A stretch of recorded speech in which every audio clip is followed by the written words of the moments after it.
Hello and welcome to the West Yorkshire Football Show. I'm your host, Stephen Downs. And as ever alongside me, I've got the very dependable Mr. Kane Hall. How are you doing, Kane? And hope you're having a great summer so far. Been a couple of weeks since we've spoke, mate.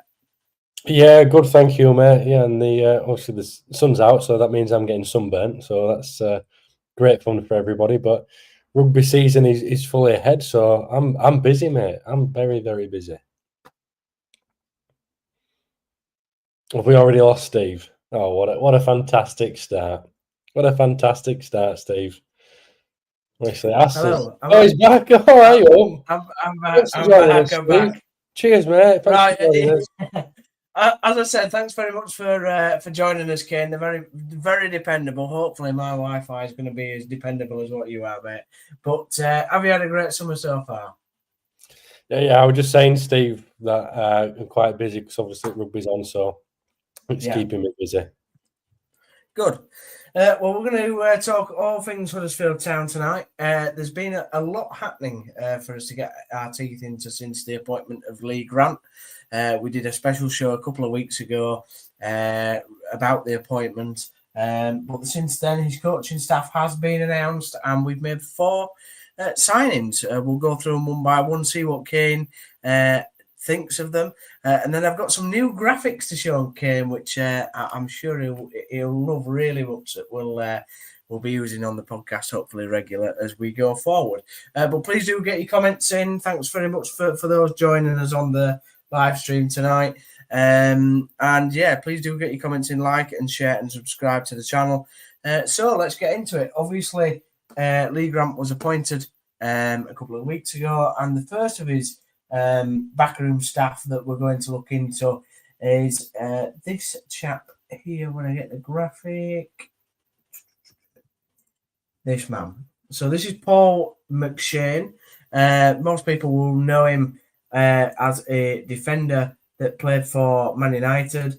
He sort of coached Man United, and then also he's played for his previous clubs there, as we can see, West Brom, Hull City. I think a lot of people will know him from Reading, and he earned 33 caps for the Republic of Ireland. Kane, obviously a player that I think both me and you remember, championship standard, but also played a lot of games in the Premier League. Obviously a man that Lee Grant knows well. They both were at the Manchester United together as coaches, and it's good that Paul's come in and somebody that Lee gets on really well with. Obviously, it's important that we needed someone in for the coaching staff. You mentioned about knowing Lee Grant. He's a good rapport with his coaching staff.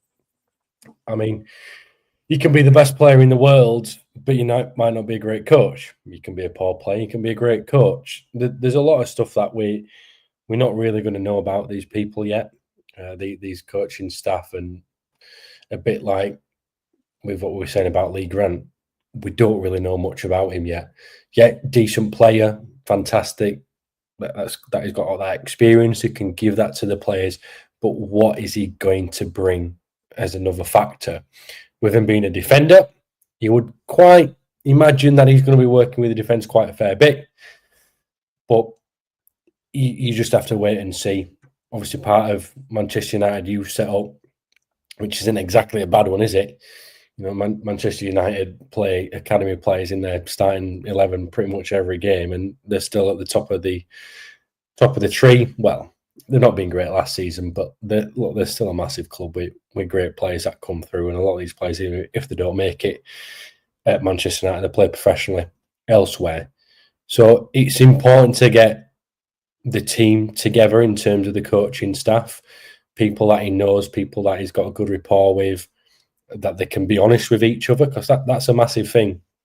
Is being able to be honest with your coaching staff. You do a lot of reflection after games, after training sessions, after skill games, anything. You have to reflect, you have to talk, and you have to be honest with each other.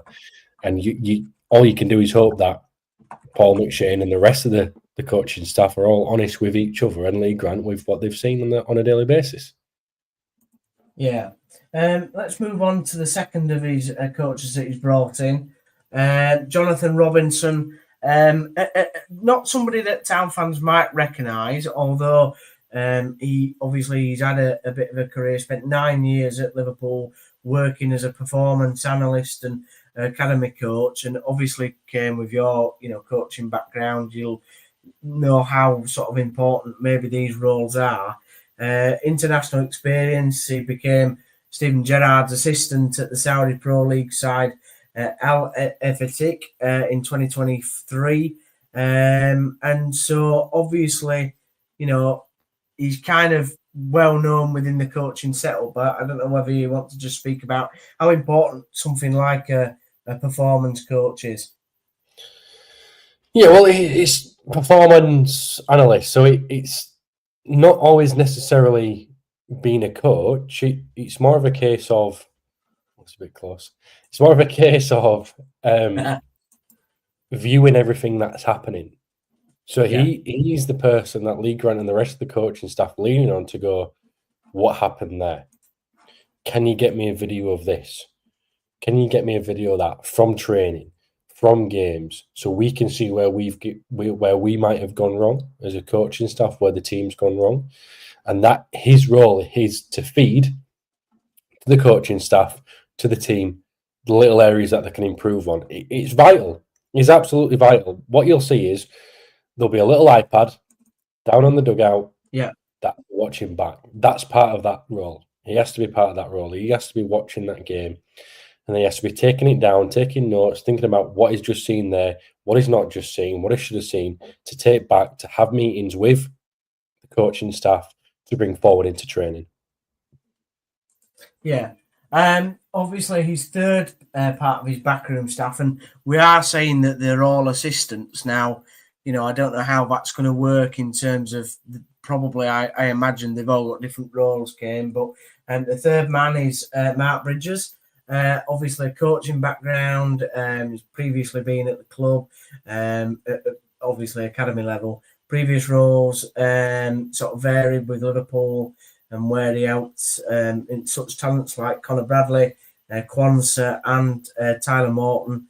And obviously, he recently left Liverpool to come back to Huddersfield. But yeah, obviously, another one that Lee Grant obviously knows well and has got sort of high hopes that he can be an important part of his backroom team. Yeah, they all have to be important. I won't.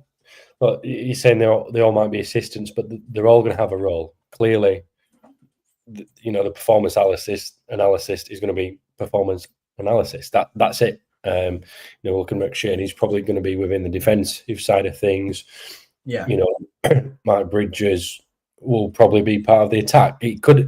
They're all going to have specific roles within there, which we aren't necessarily going to know about because it doesn't come out and say unless that will happen.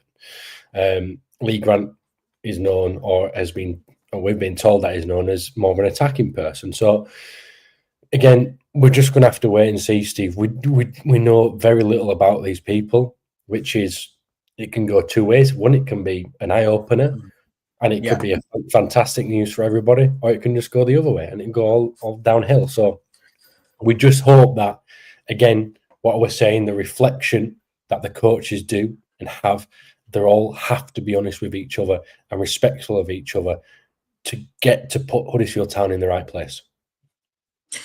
Were you surprised that none of because there were various other names that were mentioned about who we might possibly bring in?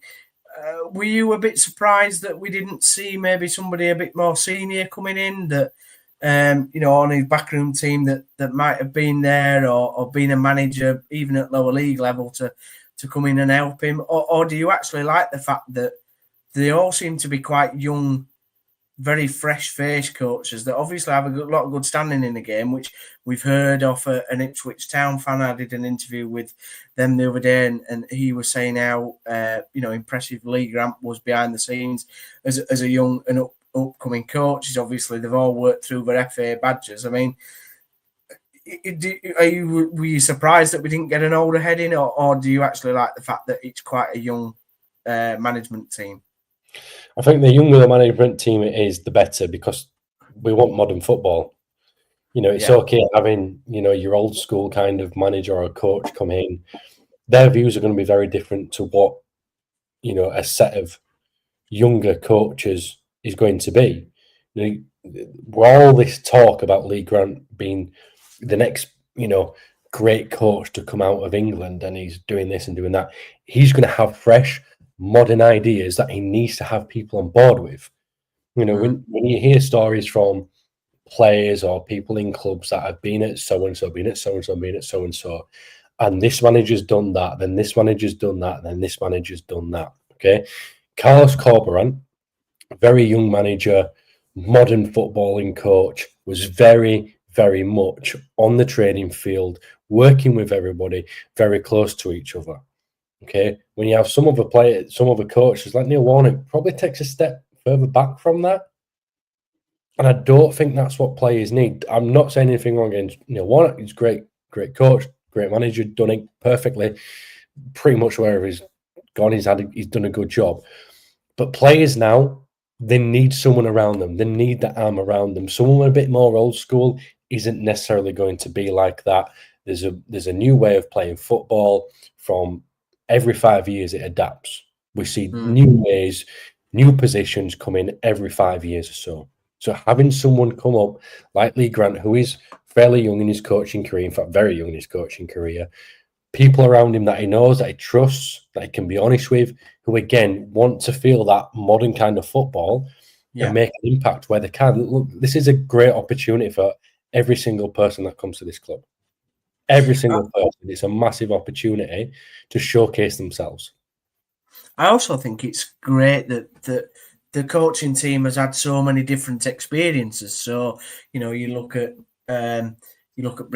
Bridges, who's obviously been in and around, Liverpool's academy, under the likes of Jurgen Klopp, who did take a very big interest in the academy. When you look back at the documentary that was on Prime a couple of months ago, so people like him will have seen Klopp come to the training ground and been around the setup. Obviously, Robinson's the same, so they've had these experiences where they've been around, top people in the game. McShane, obviously, okay, Man United are a bit of a basket case, but they've still had top managers that have had different ideas and different styles of play. And personally, I don't think that's a bad thing to have the amount of voices in the coaching setup that will be able to fix problems, not just before games, but also in games as well.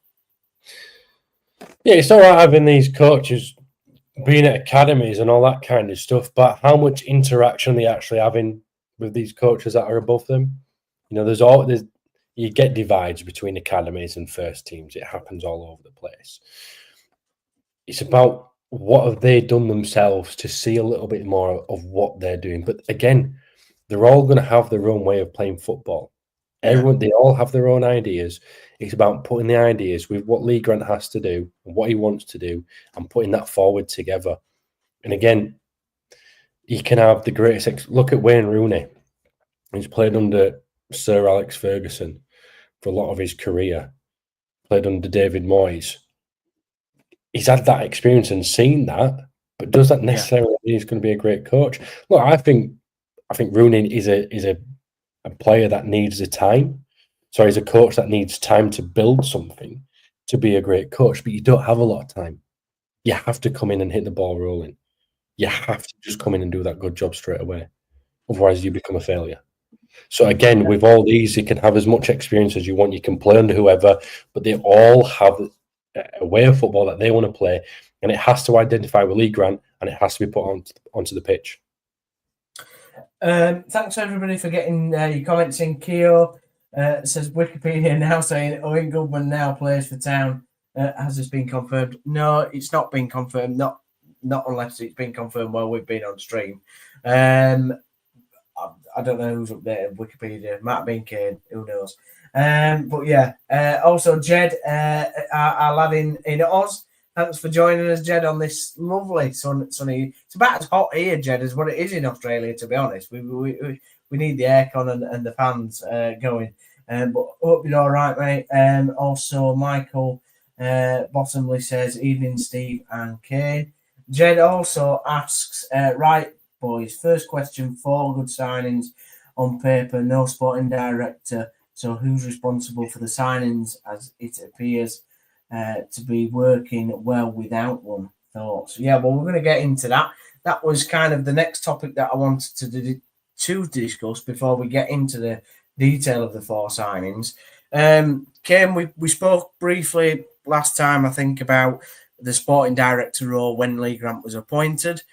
It's quite clear now that it's that way of thinking is not going to necessarily be inducted into the club under Lee Grant. Kevin has come out in diaries and recent club interviews saying that he has spoken to some sporting directors. We believe Joe Savage might have been one. We also believe, obviously, Ross Wilson at Forest may have been another person that he's spoken to. Neither of those individuals have come into the club. Did we expect a sporting director to be named? I mean, I kind of think now that they'll probably not bother this season with a sporting director, and they might take that forward into next season, the season after, sorry. But it doesn't look like we're going to get one for, close to this summer anyway. Yeah, I'd still like to see a sporting director, to be honest with you, because, again, I want my head coach, manager, whatever the title is, to be focusing on the field and what's happening every day, rather than anything else. So, sporting director will bring you a way of playing, or ask the coach to come in and bring that way of playing to the club. They will obviously look at the transfers and agree that with a manager. This is a big thing here. Sporting directors aren't there just to bring the players in. A manager will agree to it as well. But the sporting director has to go and bring the type of player in that they think a manager might want. And that's important. At the moment, we've just got a recruitment team doing that, which there's no issue at all with. But what's the direction? Now, this is a thing. What is the direction of the football club, their formation, their identity? You're going to bring the players that we're bringing in, we're going to speak about, but what is their role going to be going forward? An example, Rowan, is he going to play left back? Is he going to play centre half? Because he can do both, which means now you've got 3 left backs at the club if he's going to be a left back: Miller, Ruskin, and Rowan. So have you now got too many left backs, or are you going to play centre half? Again, it could be coming in as a centre half, which is obviously no issue. But this is my point. Sometimes having that kind of sporting director will give you the direction that you need to go into, help the recruitment team focus in the right areas. At the moment, you're getting the focus from the manager. Now, if the manager doesn't succeed after 2 or 3 months, you're thinking, what's going to happen at Christmas here? Because if he hasn't succeeded by Christmas, he's going to be gone. And all the build-up that they've been doing for recruitment for January might go out the window because you bring someone else in who's going to play a different way. Yeah. I would say, though, that this might sound harsh, but I would say the signings and calibre of signings that we have signed this summer. Now, we signed some good players supposedly last summer. Anthony Evans, best Bristol Rovers player. Sorensen came from Lincoln, was their outstanding player. So we'd signed some good players. But I think the thing with this summer is they've either played at a higher level and they're still in their prime, or we've seen them up close in terms of Joe Lowe and Sean Rowan. And so we know how good they can be as players, because we've seen, all the town fans that have been to the Wickham and Lincoln games have seen it for their own eyes. Obviously, we're going to talk about the players a little bit more, but I think the standard of signings just generally is very encouraging, Kane, even without a sporting director. Yeah, but it was encouraging last year, Steve. Look, sporting director or not, you can go and find a good player. But not an issue going to find a player. You're saying it's a little bit kind of unknown last year. Look, scouts, recruitment analysts, everyone, they go watch games. You know about every single player out there. The system Y Scout, WY Scout, however you want to call it. People know about every single player out there. You'll find any bit of information you need. Every throw they've taken over the last season, every corner, every pass, every assist, every touch, you can see it. You will know if a player is a good player or not. What I'm saying is you have to have that direction coming in from somewhere. You can identify good players without a sporting director. And you can do that. Steve, you can watch a football game and say, he's a good player. Yeah. He's a good player. It's not that hard to find good players. It's about the next level of detail of what are you actually looking for in this player? How is he making this pass? What is he doing off the ball? What kind of run is he making? Again, we're hoping that there's an identity that Lee Grant's bringing and the recruitment team are working to it. But by all accounts, they've only been working together for 2 weeks, if that. Yeah. Okay, let's get into some of the detail of the players that we have signed. Starting with the very first one that Town did announce, which was this man, Ryan Leonson, centre midfielder, age 27, sort of height, 1.75 metres, so he's not bad for a centre mid. Goals and appearances last season at Preston was 26 appearances and 1 goal, so he's not necessarily a goal-scoring centre mid, more of a tackle Jonathan Hogg type. Previous clubs include Everton, as in the youth system, Cambridge, Oxford, and Preston. He won the Player of the Year in 2020 and 2021.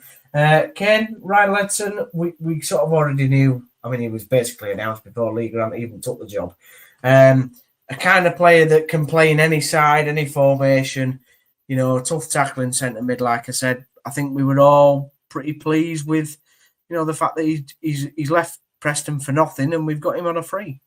Yeah, I think it's a great signing. Really, really good signing. Started strong.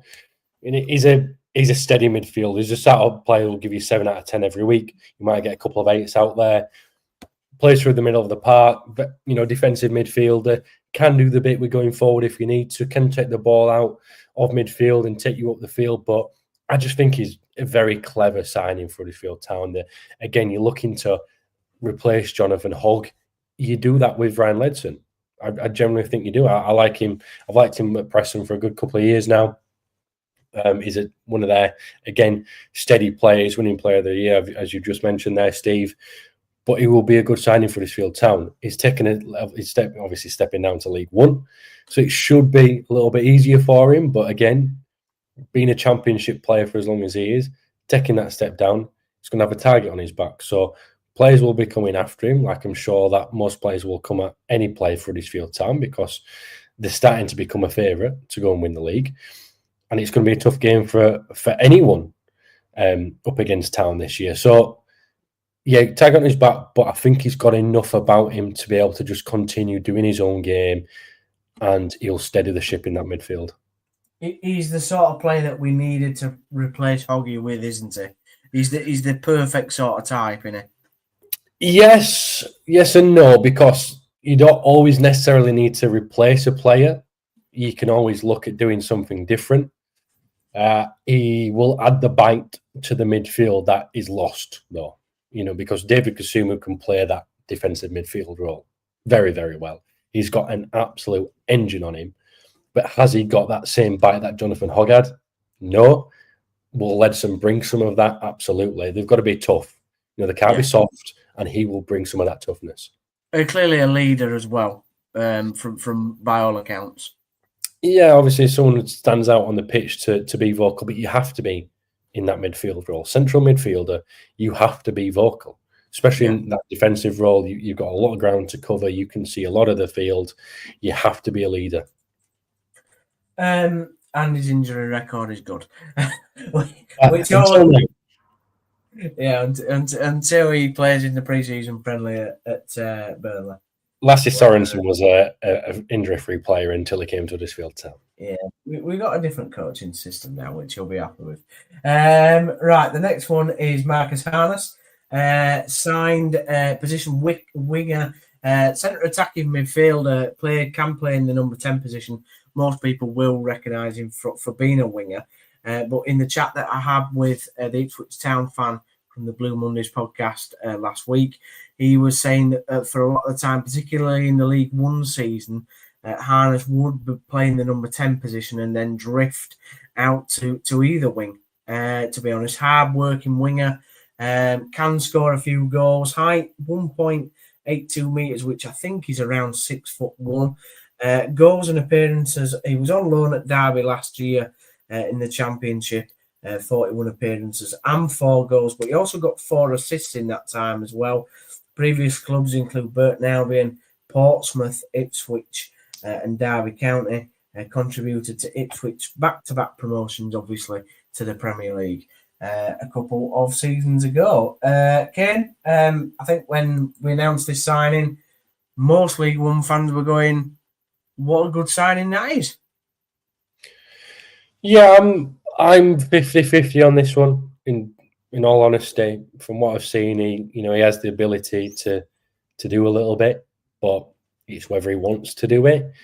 I don't want him to come in and be a bit like Sorba Thomas and have his good days and then go off with an attitude and not want that. I don't think that's going to be the case. Out of the 4 signings that Town have made so far, he's the one I'm least convinced about. But, he's done a job for Derby last year, 4 goals, so I want a little bit more from a winger, potentially. But 41 appearances, so he's doing something right to be there week in, week out playing. So you can't argue with that. That is a lot of appearances in the Championship, across the cup games as well. So he's worked hard in training. He's shown his worth. Derby stayed up. Can you ask for much more, really, Steve? I know I'm probably being quite critical, quite harsh. You're going to take the step down. He had a good season with Ipswich when they went from League One to the Championship. They did okay in the Championship. But again, is he going to come back down to his level and is he going to stand out? That is what we're hoping for. And again, you mentioned that he can play in that 10 role. Is he going to play wing? We don't know yet.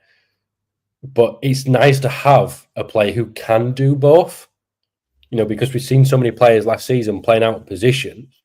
Now we've got someone who can cover in that 10 role if we need it and out wide, which is where we really lacked. I just wonder, playing in that Derby side that obviously were battling against relegation, obviously you have to play a bit differently, as we all well know, battling against Championship survival. Maybe coming towards in League One, he can do what he did at Ipswich and maybe be released a little bit, maybe be a bit freer, being a team that obviously are hoping to dominate much of the football, be at the top end of the division. It will be nice to see him, like you say, get a few more goals, but also, quite a few more assists on putting the ball in front of Joe Taylor and Dion Charles or whoever the striker is going to be, and so they can put it in the back of the net. Yeah, you'd like to think he's going to have them opportunities. Look, Championship assists and goals don't come about easy. And don't get me wrong, it's not an easy league, a very hard league, especially when you're battling up against it. So he's going to have these opportunities, going to get more chance to put the ball in the box. This is what the fans want, and hopefully the chairman and the new coach knows that's what the fans want. And hopefully he gets off down a good start, and I'm proved wrong.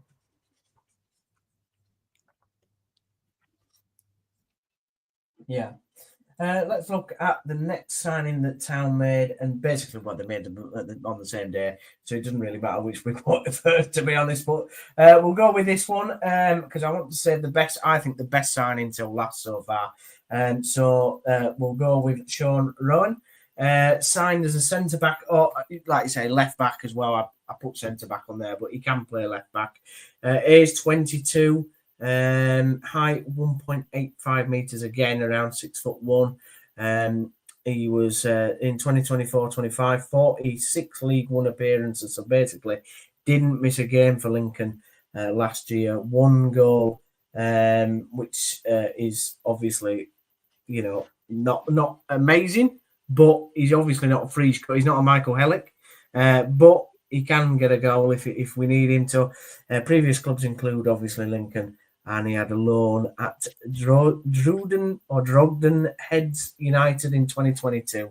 I've probably said that horrifically wrong, so I apologise to anybody who is a fan of that football club.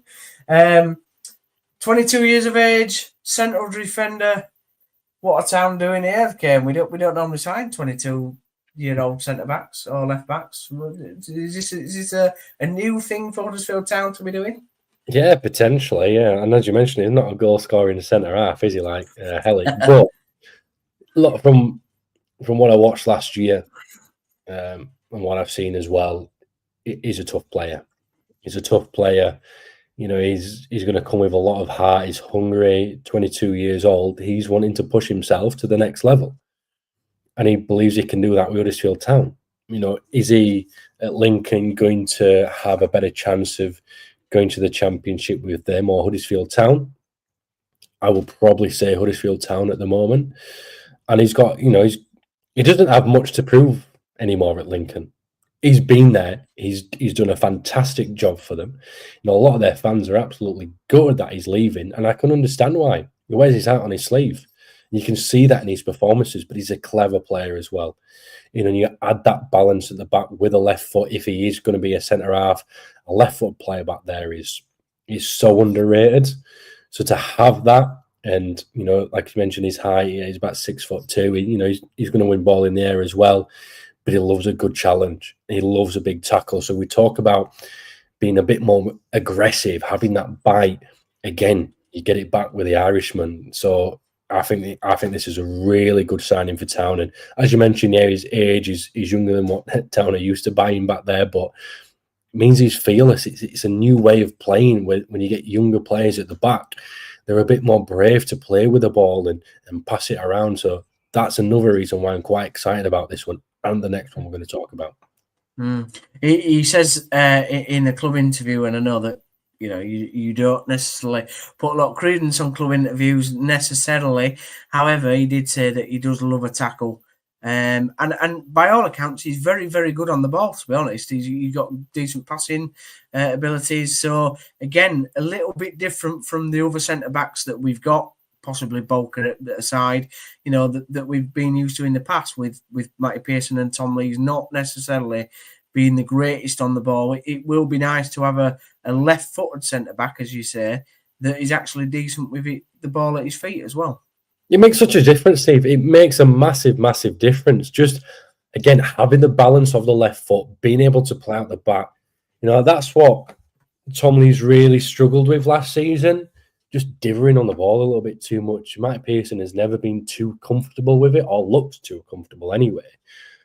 Look, he's a professional footballer who can still do it, but does he look as comfortable as someone like Rowan coming in? I don't think so, and I think that will be really beneficial to the club. Right, let's speak about what I believe is the best signing so far out of the four of them, and this is a really good signing in Joe Lowe.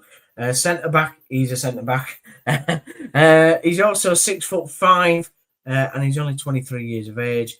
He was at Wycombe Wanderers last season, obviously played against us, played 38 times in League One, and 4 goals, 3,239 minutes played overall, 52 league appearances, 8 goals across the entire last 2 years.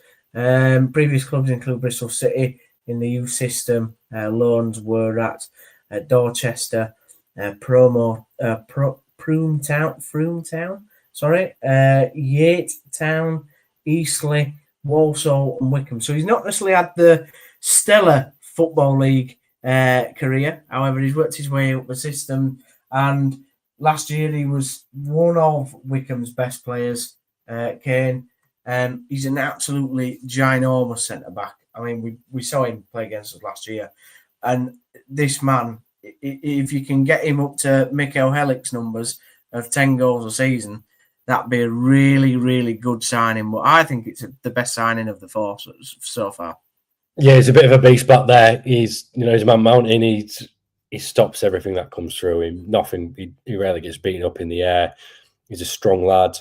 And you mentioned he don't have that much experience in the Football League, but sometimes having to come through non-league, you appreciate a little bit more what you've got now. So you look back and go, this is how it could have been. Now look at me. And you have that bit more fight about you because you're still trying to prove to everybody. where you're going, because there's always doubters, especially in non-league, especially from the fans, because you can hear it. But having that different background of upbringing, yeah, of course, he was in the youth systems, but playing non-league football is just so different. You become a little bit more of a man, and I know quickly, because you have to take the kick, you have to take the hit, and that's probably one of the reasons he is so physical now at this level, and that's why clubs were after him higher than Huddersfield Town in the Championship, wanting him, because they know how physical he is, what he's about, how much he can win, and again, can play with his feet. He's nearly got it all. Get him a goal scorer like Michael Hellig, then you've got the full package back there. Yeah. I think, personally, it's the type of signing, that could become a real fan's favourite in the future. A bit like Hellig was when we signed him from Barnsley. Obviously, totally different, background of player and where we signed him from. However, he's obviously proven it at Wycombe. Wycombe fans were absolutely devastated that they've lost him. And we signed him at, between 350 to 500 grand. That could become a really good buy at what is a really, really good age for a centre-back at 23. He's not even hit his prime yet. Yeah, but I think every single player that has been signed so far could become a fan favourite, each for their own little ways. Because like we said, Leonson, he's got that bite in midfield, and he's going to be so steady in there. Marcus Harness, we want to, and we expect to see more assists, more goals from him, going down the wing or picking it up in the number 10 role. Rowan wears his heart on his sleeve. Laws is just an absolute beast back there. They've all got these little areas of expertise that is going to put them forward to be a fan favourite. And I'm glad you mentioned about a price here, because I'm going to say it because Jed has mentioned best thing we haven't paid any for them.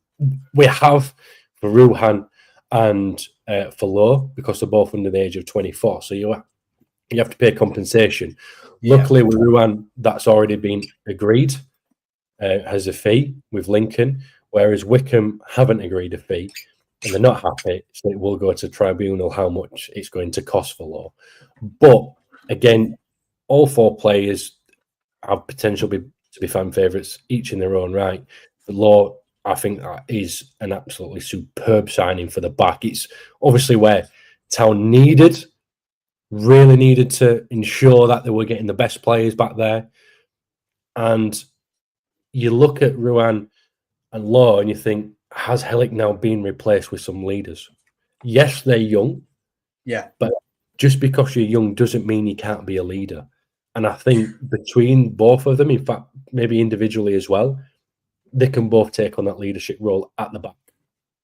Just to explain, because you'll understand this, obviously being in the game, and obviously I know that you like these technicalities.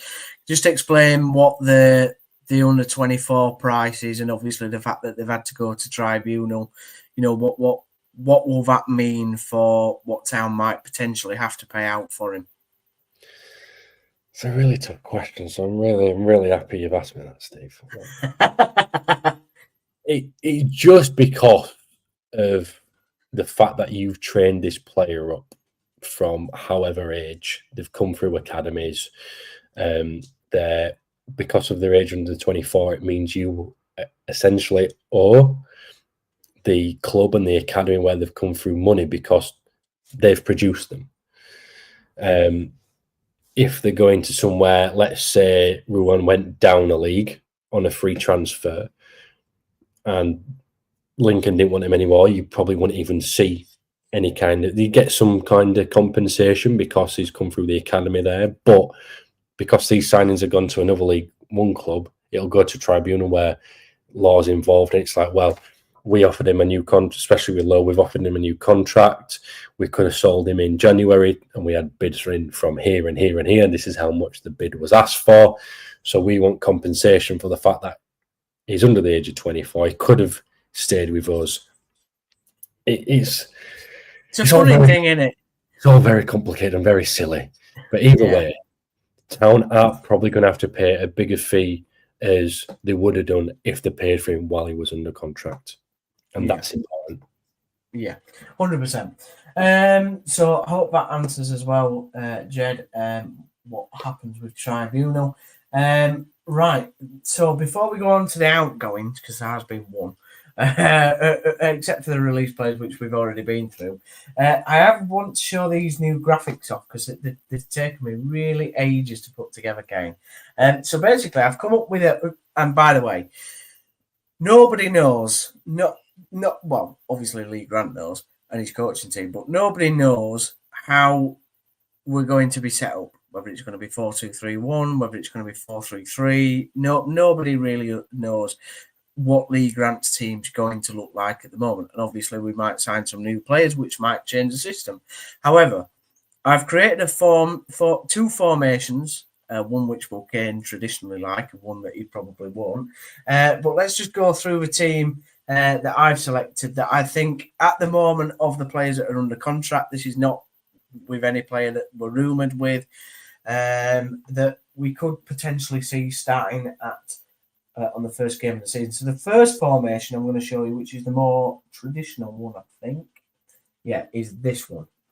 I hope I can move you to the side. No, that's not it. No. There we are. There it is. Right, so this is the 4-2-3-1 system that Kane absolutely loves. And it is my preferred formation as well. So at the moment, we've got Lee Nichols in net. There is talk about a young goalkeeper from Crystal Palace coming in on loan, but as of yet, he's not signed. So I put Lee Nichols in net. Could have put Jacob Chapman in.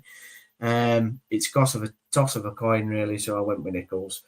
At left back, I've got Miller. In the two centre back positions, I've got Rowan and Lowe. And at right back, I could have had Spencer, but I went for Sorensen, as I think Miller and Sorensen are more attacking fullbacks, and hopefully we are going to be a team that goes forward this season. Two centre mids at the moment are Kasumu and Leonson, with the three in front of them of Harness, Wiles, and we've got who's that on the right? Ruskin with Taylor up top. Ruskin's on the left, Harness on the right, Taylor up top. Kane, thoughts on that first formation before I show you my crazy second one? Well, number one, my preferred is a 4-3-3, but these two interject very nicely. I'd be fairly happy with that kind of formation, although I would be starting Ruskin at left back because he is a left back rather than left wing. He can do that job, but he's a left back and he's much more better there. Therefore, I'd probably leave an open space in the number 10 role and the left wing role for players to come in. But that looks strong. It looks okay. I think it could be stronger with a few more signings. I think Sorensen is a player who obviously needs a lot of confidence. We've only brought 4 players in, and at the moment, all 4 are in there. You've got to also look at Balker. Yes, okay, he's made of chocolate. He's got glass knees, glass ankles, and sand shins. He falls apart. But you make sure he is fit. He's an excellent player. He's a very, very good player. Well, I wouldn't have him in front of E2. I think Joe Lowe's an excellent signing, as we've just said. I mean, they're both excellent signings, but I wouldn't have Rowan as a left back because I think we are stopped at left back, and I think Miller, although he's injury prone, I think he's really good at left back. I really like how he goes forward. I know what you're saying about Ruskin. The reason I put Ruskin there is because I actually think he puts in some good balls where you wouldn't put Miller that high up. So that's why I've done that. Yeah, I get your point, but he can do that from left back. Now, another question is it going to be 4 at the back? Now, I don't mind 3 at the back as long as I would play 3-4-3, which is absolutely fine. And then you go, well, Balker would play the right of the back 3. Yeah. Rowan would play the left of the back 3, and Lowe would go through the middle. But again, it's what happens in front. So I see your point with Ruskin. He does put some great balls in, but again, he can do that from left back. So, but this is what Huddersfield Town need. They want players to be fighting for places. Miller and Ruskin fighting for left back is a great battle. Sorensen, providing he has a good pre-season and gets a bit of confidence back, him and Brodie Spencer is an excellent battle again at right back. You know, Balker's not named in your back two there, in the middle. Yeah. Again, fighting for places. You know, there's a lot of it. But then now we move forward and we go, well, yeah, that's who we've got. You want to see some more battles in there for places. Herbie Kane, Anthony Evans, although I have seen Jed's comment about talk of him going to Wigan.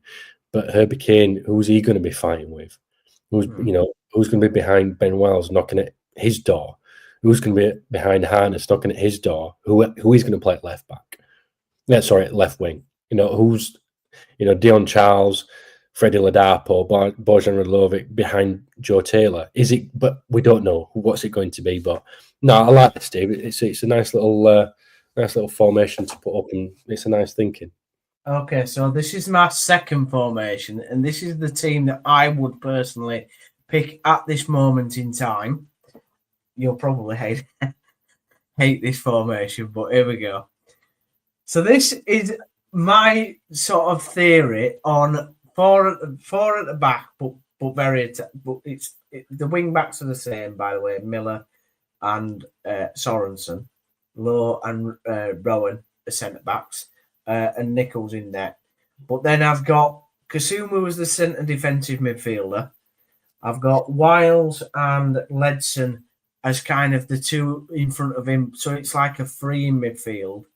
And then you've got three up front, basically, which is Harness at number 10. Taylor's the most forward of the two up front, with Charles sort of as the second striker, as it were, to link up with Harness in number 10. That, I know, doesn't give us width in terms of the forward positions, and you'll hate the fact that the full-backs, they'd have to do a lot of work to get up there. However, last season we did see Ben Wiles going out wide. Leonson has got great legs, or Kasumu, whichever you could interchange them to. Harness does float around, so he does go from either onto either wing. And obviously, like I say, you've got Charles and Taylor up front. The change that I would have with this would be take Charles out and have a bigger centre forward, not Freddie Ladapo, to get the best out of Joe Taylor, because I think a little and large partnership up there, if you had somebody as big as Joe Lowe up top with Joe Taylor, who is a bit of a battering ram, an ex sort of Grant Holt type, I think it'd be a really, really good strike partnership for Joe Taylor. But yeah, I can already see you shaking your head at that formation. But there we are. That's kind of my other crazy formation that I think could work. Thoughts? Yeah, well, you've already said it. You've no width up front. It's too narrow from top to middle. You've got three central midfielders playing in there. What you want Leonson to play out wide, even though he's a defensive central midfielder. You want Ben Wiles to go out wide, despite the fact he's a central midfielder. Yes, Harness can go out there, but what you want him to cover him the width of the field. But Wiles did go out to the. Yeah, he did go out wide, but it's not his position. Kasumu did play right back, but it's not his position. No. You might as well put Lowe up front. That's what you're saying. No. I get you. No. Look, I know. I get you. We haven't got any wingers, so without any wingers at this moment in time, we'll talk about one winger that we've just sold and that's gone out of the building, by the way. But we haven't got any wingers. Apart, Harness is literally the only recognised winger at the football club.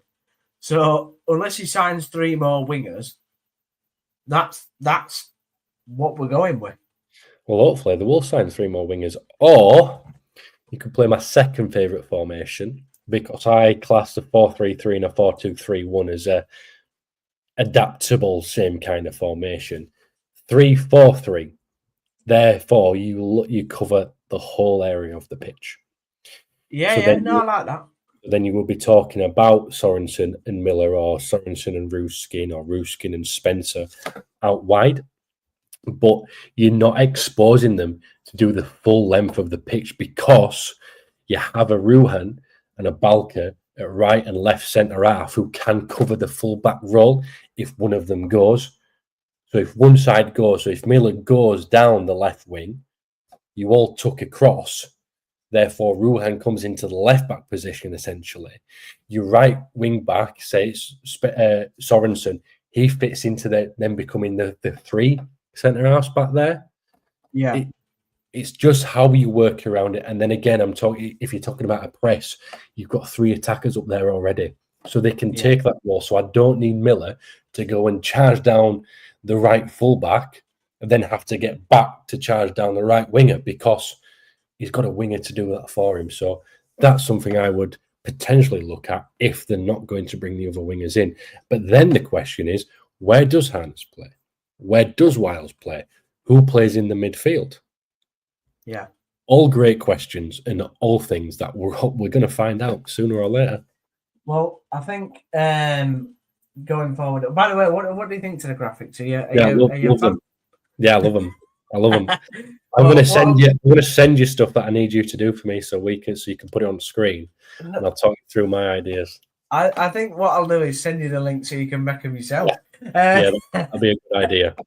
But yeah, so I think we're going forward. We'll have a little tactics board because I think it works quite well.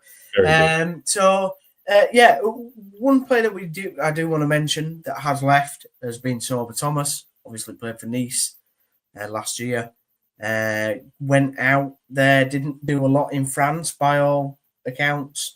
Has come back, not Nice, Nate, sorry. Has come back. Obviously was not going to be part of the club's future. We've managed to sell him to Stoke for between 1.5 and 2 million. Personally, I think it's a good sell. I think it's more money than I expected to get for him. He didn't want to be at the club, and it didn't sound like anybody wanted him to be at the club. So for me, it's a good sale all round. Stoke have got a good potential player on the hands if it works well for them for a decent price. We've got decent money that we can now put back into whatever we signed Jolo and Rowan for, and whoever else that we might get in. And Sorba can continue his career and hopefully make something of himself. Yeah, exactly. All around, it's a good deal for everybody.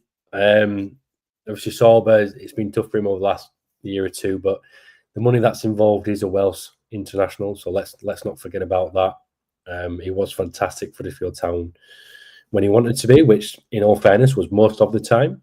He had his fallouts.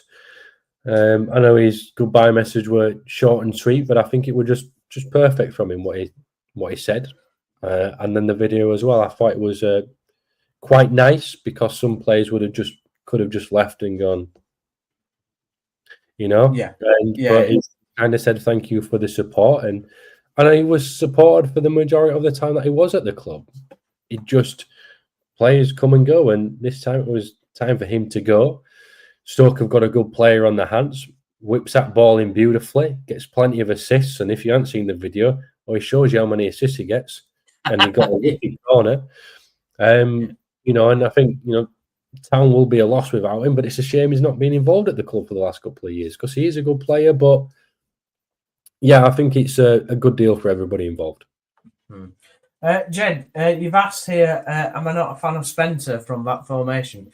Jed, I am a fan of Brodie Spencer, actually. I really do like him. I think he makes some great tackles, good character. Obviously, we've seen him do club stuff and whatever, and he seems like a decent sort of lad. Obviously got international caps now, so I'm a fan. I do think that we didn't get the best though out of Sorensen, who I think can become a decent fullback at this level. So like Kane says, it will be a good battle for that place next year if we don't sign any more right backs. But yeah, Brodie Spencer, got nothing wrong with Brodie Spencer. I think sometimes he can be a bit rash and make mistakes, but doesn't all young players make mistakes? So I've got no problem there. And you also say that the Stoke fan forum seem to think that they've signed the new Ryan Giggs. Well, I tell you what, Sorba's got some catching up to do if he's going to be as good as what Ryan Giggs was when he were. Because I'm sure Giggs had won the treble in '99 when he was 19 or something daft like that. So yeah, Sorba's got some catching up to do. But yeah, overall, probably a best deal round for everybody. Let's go on to some rumours. And I know it's kind of your favourite thing to talk about, Kane, but let's go through them nonetheless. We've got a young goalkeeper called Goodman from Palace. What's your thoughts about bringing a new keeper in? Obviously, Jacob Chapman played for a long period last season.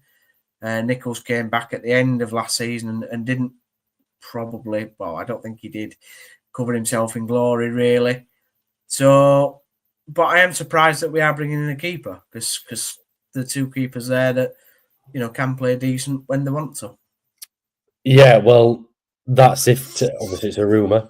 So if Town are bringing in a keeper, if I'm Jacob Chapman or Lee Nichols, I'm feeling very hard done by, unless one of them is out of the door. Yeah. Which obviously right now we don't know, but I would feel very hard done by if I'm one of them too, because both of them are good goalkeepers. Chapman studying well, makes mistakes, yes, distribution is very good, doesn't exactly lead the box. So if it was Lee Nichols to go, I'd go, yes, do bring one in. If Chapman's to go, it's a case of, well, that's some good competition for Lee Nichols. And does that see him go down the pecking order? Because the loan player comes in and there will be a gentleman's agreement about game time. And how does that affect Lee Nichols and the rest of the squad, he's a senior player in there?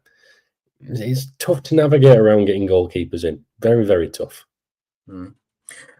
Two players in front of a potential goalkeeper coming in are two very experienced centre-backs that have been linked with us recently. One we will all be familiar with in Murray Wallace, ex-Millwall, but also ex-Huddersfield Town. And the other one is ex-Leeds United centre-back Liam Cooper, who was at Hungarian club Sofia last year. With the likes of Rowan coming in and Joe Lowe, how much do we need an experienced centre-back? You know, should we just kept Pearson and Leeds if that's the case? Do you think it's good that we're bringing in, if we are rumoured to be bringing in an experienced centre-back, that we get that sort of leader or a different voice than Pearson and Leeds into the building? And also, we've been rumoured with Partey O'Connor, obviously ex-Leeds United Academy, but was at Lincoln last year, so Rowan knows him really well. Very much not as technical player as Rowan, but again, experienced at this level and knows the game. I mean, personally, out of the three of them, I'd be going O'Connor all the way. But what's your thoughts?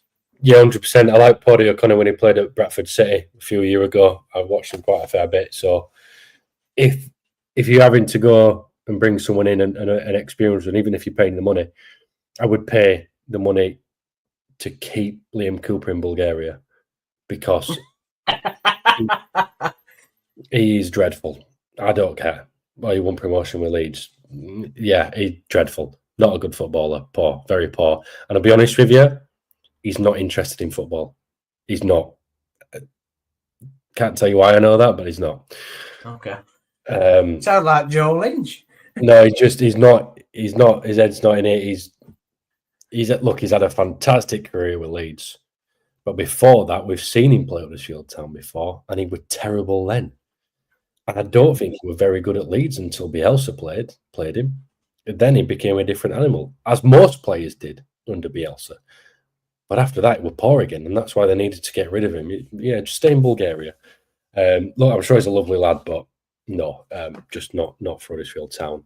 Okay. Murray Wallace, he's not exactly been getting the game time he probably wants at Millwall over the last year or two. Probably should have been playing more, or he probably thinks he should have been.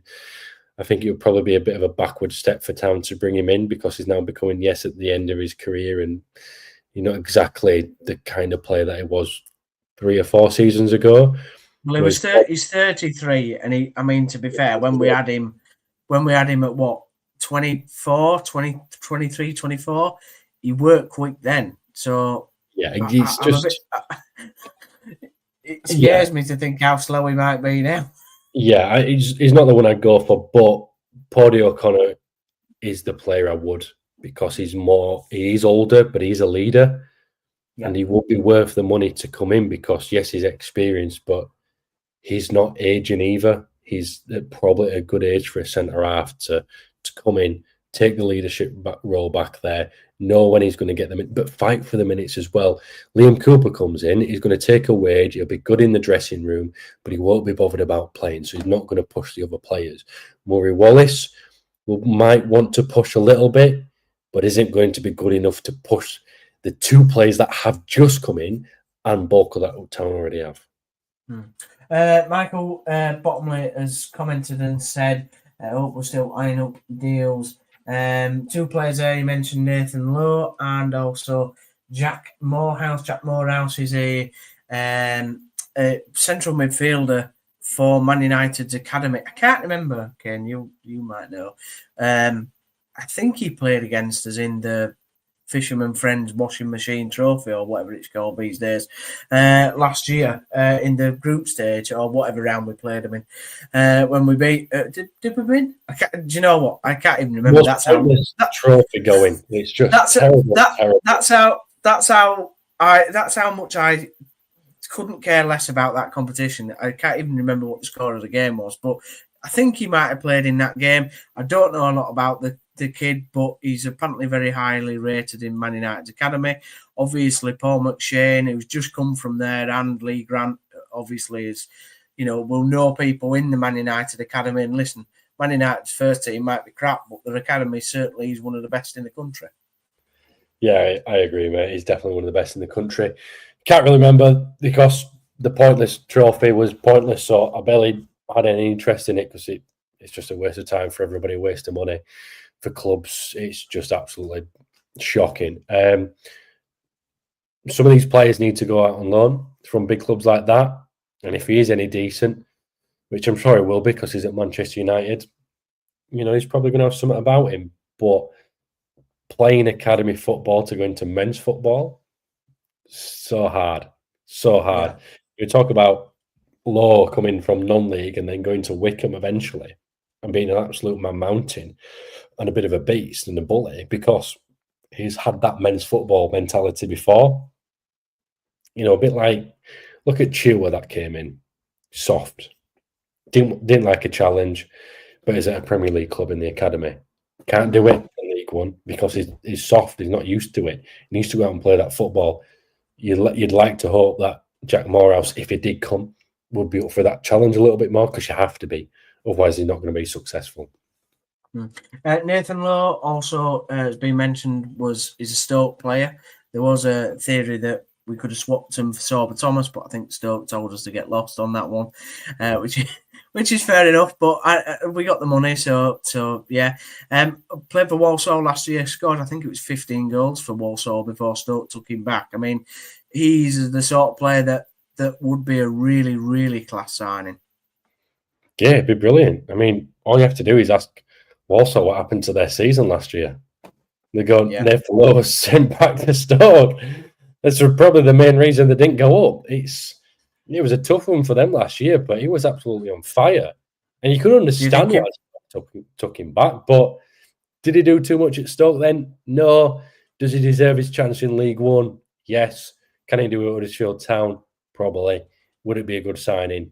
I think it'd be a fairly decent one as well. I think, obviously Sorba going the opposite way is a bit of a sweetener for it. So, go on, have Sorba Thomas. We'll knock a few $100,000 off it if we can have Nathan Lowe on loan. There are other rumours of people from SC Harveen and clubs like that. We've seen a winger and a fullback from Holland. We seem to love the Dutch market. But those are the main rumours. I don't think I've forgotten anybody particularly. Just as a more general note then, Kane, who would you, or what positions do you think we still need to sign money now? I'm not as bothered about the goalkeeper. I think, if we sign him, great. And if he's obviously had decent sort of recommendations, but I do think we need to sign a big bully in centre forward unless a miracle happens and Freddie Ladapo becomes an absolute beast up there. So I do think we still need to sign a striker. I think we need to sign some wingers if he's going to play a winger system, probably another centre mid and probably two more centre backs. Well, and I know that's a lot. By the way. Yeah. I mean, again, we don't know what formation he's going to play, Steve. So say what we need. Don't know. Don't know because we don't know how he's going to play yet. And again, this is the beauty of it. We do need wingers. And you mentioned strikers. We don't. I'm going to answer a question here from Jed. What's happening with Healy and Radulovic? Well, they're both coming back. Hopefully, Healy will be fit and Radulovic will be coming back from his loan. So they've got an opportunity to impress under a new manager. And Radulovic can put the ball in the back of the net. So can Healy. Healy just needs to learn his body a little bit more at the moment. You know, when he's out there, the last couple of injuries that he's had is because it's quick sprints that he's pulled up a muscle. Now, we talk about the issues that we had under Michael Duff, and personally, I think that was down to him and his formation.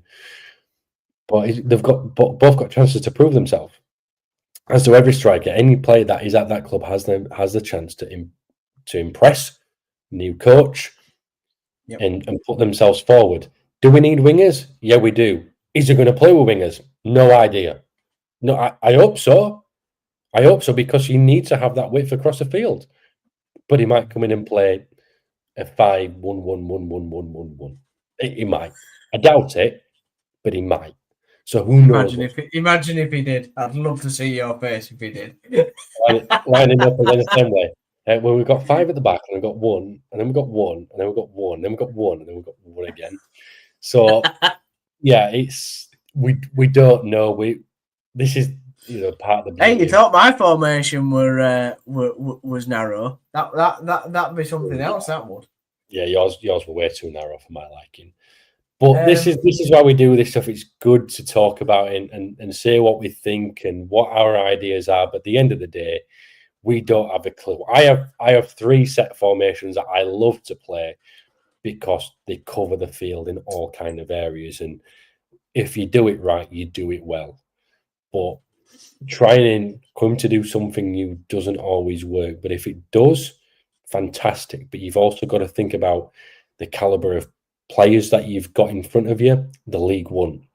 So asking them to do something a little bit inordinary isn't always going to work. I just hope that Lee Grant has got a good formation that everyone can get on board with, has the right philosophies, has the right identity that everyone is happy with, and then we can talk about where we need to improve, what players we need to get in. But yes, we still do need some wingers regardless. 4 quick things before we finish. Firstly, it was announced that the Huddersfield Town women's team will be incorporated into the men's side. Finally, the club was created, I think, in the beginning of the 1990s. I've known the women's chairman, David Mallin, for a long time. Absolutely a fantastic bloke, to keep the club going for all these years, with all the volunteers that do help down there and the other staff members that I say staff members, the other people that help out. It's just all their hard work has finally come to fruition, came where, it can be taken off David's hands now, and finally given the chance that, all the young women in Huddersfield that want to play for Huddersfield Town Football Club deserve. Well, I mean, they still had the opportunity to do that beforehand. It's just that the Huddersfield Town Football Club has taken over it. That's all. They still had the opportunity beforehand. There's a lot of women's football around the area within semi-pro clubs, grassroots club as well. I'm happy for a couple of lads that I know that are coaching there, James Horner and the lad that I'm on a coaching course with at the moment called Kai. And, they're fantastic coaches. And yeah, it's good to see that. Let's not forget that last year, Kevin Nagel paid for a lot of their stuff. But there's now going to be less of a, what's the word I'm looking for, divide between the two. Yeah. Because last year they were training, I think they mentioned somewhere in Bradford and then at Canalside, which was massive. That is huge. That you bring that club together now. They're still going to play the home games up at Shelley, which is a fantastic, fantastic pitch. And by all accounts, Shelley are about to improve them pitches as well, which is even better. But to have the facilities at Canalside is massive.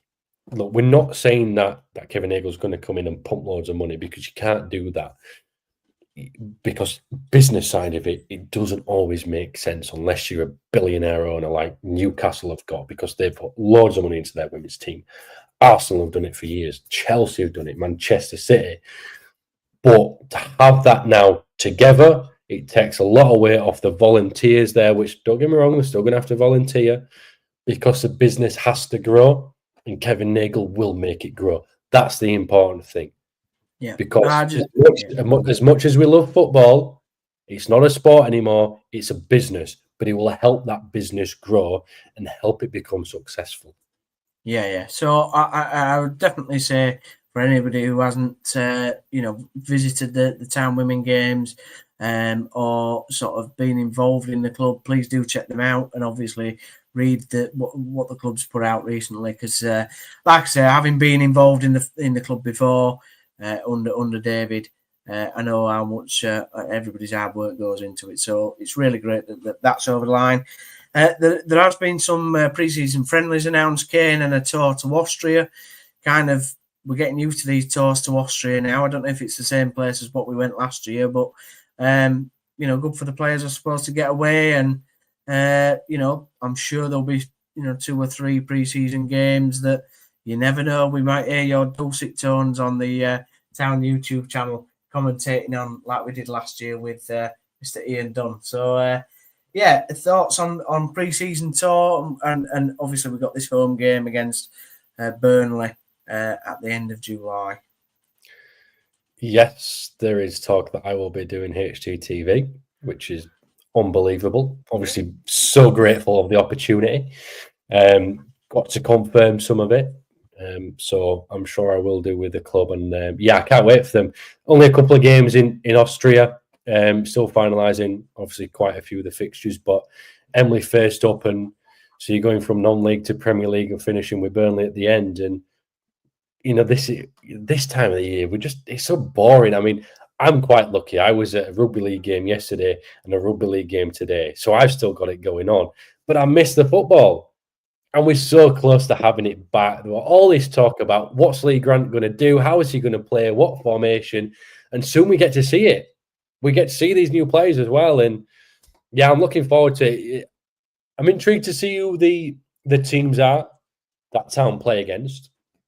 Obviously, you always do against a non-league, so helps them bring some money in for the season, which is fantastic. Do it with Emily every year; it'll be sold out, and that will help set them up for this season. And Emily's pitch it's an interesting one. It's got a decent slope on it, but it's also nice, good level. It's very intimate with the fans. And then at home against Burnley at the end of it, where we're going to see, potential couple of new facilities. We've got the new club shop. I believe the media section might be moving. You're upstairs. I'll never see you again at games. Yeah, no, I asked it to do that on purpose. Oh, that's nice, isn't it? For these HTTV Plus games, you have to ask if I can commentate with your double commentary team. I might do. But look, there's still a few games to be confirmed. They're more than likely they're going to be away, probably within an hour or so. But it's who they're going to be up against. But again, with pre-season, what are you aiming for? The first couple of games, minutes in the belt. That's what I'm thinking. After that, I want to go and win. I want to see what you've been working on in the training ground. Let me see it on the pitch. Go win games. Go get some confidence before you start the season. I've personally been involved in writing a lot of the programme for the Emily fixture. So I know that because I work with Emily behind the scenes, and I know how much they're looking forward to the fixture as well. Like I said, please do get yourself down there to the fantastic media welfare ground if you get a chance. But Stephen, and if you don't get the chance, watch HDTV, because you might see this face again. And possibly this face, if you get me on. Anyway, one last thing to say. One of our colleagues here on the Town Talk Show has had a piece of good news fortune recently. Mr. Zach Wood, he announced on social media that we are getting a new terrier along, and maybe a new, you never know, a future Town Talk presenter or like Kane pundit himself or herself. But yeah, Zach Wood announced that him and his good lady are having a baby. So congratulations to them from everybody on the West Yorkshire Football Show. We really hope that Zach, it all goes well. And I'm sure he'll be back on here soon to give his thoughts. And you never know, the even on those long nights when I'm sure he'll have to stay up and change nappies and all the rest of it, we might get him on a live stream then to come and talk some bits of town. But yeah, I think for now we'll wrap the show up there. Thank you to everybody who has commented for tonight's show. Jed, Michael Bottomley, we've had one here from Dirty A who says, I miss football too, lads. Haven't seen much football watching town for the last few years. Laugh out loud, but really looking forward to this season. Well, we all are looking forward to having the football back, and hopefully it gets a bit cooler. But you never know. But for now, I've been your host, Stephen Downs. This has been the ever dependable Mr. Kane Hall. Thank you very much, Kane, for coming on once again. And thanks everybody for joining us, and we hope you have a great rest of your Sunday night. And we go into another week where you never know, we might get some more signings. But for now, we'll see you later. See you later, guys.